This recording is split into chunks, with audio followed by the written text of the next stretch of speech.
Hello, my name is Margarita, and I am originally from Los Angeles. But right now it's the winter time, and I am missing LA very much. Here, I'm not in LA. But recently I was talking to a good friend of mine, and she was telling me about her testimony, but she sent me a YouTube link, and it was much easier to just watch it at my leisure. So I figured I would do the same thing. So here I am telling you about my testimony, how the Lord saved me. So I guess I can start with my childhood. I had a very not good childhood. It was very rough. I had an abusive father who abused all of us being my mom and my siblings, in every way except sexually, thankfully, but he was very physically abusive, mentally, verbally, emotionally. He wasn't a very good dad. And my mom was an alcoholic. So because of that, I was, number one, either abused by my father or neglected by my mother. But they've changed a lot, so I can't really blame them. But the reason I mention that is because it's really much affected the way I am today. What I focus on, how I react, just the way I am in general. And I developed social anxiety because of that. But, that's how it is. That's how my life ended up being. But that's not what I want to focus on. I want to focus on, I don't know why I'm getting so negative about this. I guess I'm not over it, but I don't remember my childhood, so I can't talk much about it. But when I started to go to college, to the university, I remember one day I was walking on campus and I saw a man sitting at a table with a sign that said, "Do you want to practice English?" And at that time, I was getting my master's for teaching English as a second language, so I approached him and I said, "I don't want to learn it, but I'd like to teach it. So how can I get involved?" And he said, "Don't worry about it. You come to our meetings. We have international students who want to practice their English. So it'd be helpful for a native speaker as well." His name is Dave. And I ended up going to the meetings every week for quite a bit of time, maybe 2-3 years. I don't remember, but those people were actually Christian. But at one point, my mom became saved. And I was young enough, and I was like, oh, my mom's a Christian. I'm not a bad person, I guess. So I guess I'm a Christian too. So I believed I was a Christian. And but that group was amazing. They very much had Bible studies, and they encouraged me a lot. They were true friends. But a little later, I ended up stumbling upon a YouTube video by a man named Ray Comfort.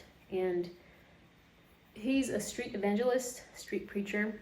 And I was watching this video, and his approach is, he always asks, "Do you think you're a good person?" And for me, well, in this video, he was interviewing a guy, and the guy was responding to the questions, but as I was watching, I was responding to the questions as well. So he asked the guy, "Do you think you're a good person?" He said, "Yeah, I believe so." And I said, "Me too, I think I'm a good person." So what he does is he says, "Okay, can I give you a test to see if you can pass the test? If you pass the test, you get like $20 or something." So he said, "All right, bet, let's do it." And he lists off a few questions, only 5 or 6 of the 10 commandments. But he asks, "Okay, have you ever lied in your life?" "Yes, I've lied." "So what do you call somebody who lies?" "You call them a liar." "So then what are you?" "Well, I'm a liar by that logic, right?" So then he goes to the second question, which is, have you ever stolen anything? It doesn't matter if it's big, small, cheap, expensive, doesn't matter. Have you stolen anything? "Yes, I've stolen something." "Okay, so what do you call somebody who steals things?" "A thief." "Okay, so what are you then?" "Well, I guess I'm a thief." "No, you're a lying thief." So he goes through three more, and I think the third one is, Jesus said, if you've lusted for someone, if you've lusted after somebody, you've already committed adultery with that person in your heart. So have you ever done that? Yes, of course, I've done more than that. Okay. So he lists the rest, but he says, by your own admission, you told me you're a lying, thieving, adulterous, blasphemer, etc. Do you still think you're a good person? And naturally, you have to, when you're confronted with truth that way, you have to be honest. And when you say, no, I guess not. Do you think you're innocent or guilty? Of course I'm guilty. Does a guilty person, do you think they deserve to go to heaven or do they go to hell? Yes, by that logic, yes, I should go to hell then. I deserve to go to hell. And then he asks you this question with such tenderness. He says, does that concern you? And it did for me. It very much did. At that point, I felt like hopeless. Like I'm guilty, dead to rights, they call it. I felt like I was in this abyss, this dark abyss that I couldn't claw out of. And I knew that if I died at that very moment, that I would be going to hell, without a doubt. And I was so desperate, and I was like, okay, what do I do? What do I do? What do I do? Because I was so used to like pleasing God by trying to do good works. So I was like, how can I undo what I've done? Well, you can't. It's done. But he asks, do you know what God did so that you and I, sinners like you and I, what he did so that we wouldn't go to hell? Yes, he sent his son, Jesus Christ, to die on the cross for your sin. Okay, and I felt like some relief, like, okay, I understand that, I get that, I'm on board with that, what do I do still? And he made a metaphor. He said it's kind of like a parachute. When you fall out of the sky and you have a parachute on, you trust and believe that that parachute is going to prevent you from dying. And I was like, okay, so I just have to trust and believe that the Lord Jesus Christ died for my sins. I understand that. I like that very much. And I just felt this immense gratitude, like, God would do that for me. Like, it would be amazing if a person, a guilty person, a sinner, just like I am, would die for me. But God himself did that for me. It really, I can't explain how much relief I felt at the time that I heard that. So I think I was saved at that time. I'm pretty sure I was, but I still continued to sin. I was trying to find a partner, a husband. So I would still date guys and I would still fall into the same sin. And I ended up meeting a guy named Dustin, and he lived in the South, in Georgia. So I flew over to Nashville to meet him and see where it goes, but again, I fell into sin. And at that time, though, I knew it was wrong. When I fell into sin, when I had sex, I said, this is not right. This is a sin. We shouldn't do this.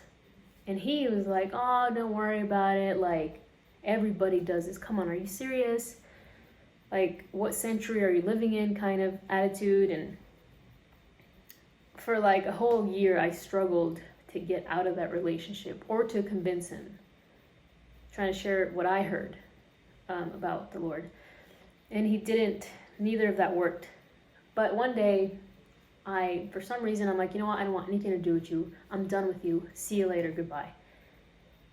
I ended up going back to LA, and I went with my friends. We drove to Mexico for the weekend, and I didn't have service on my phone because I didn't have service abroad, but I couldn't talk to anybody for a weekend.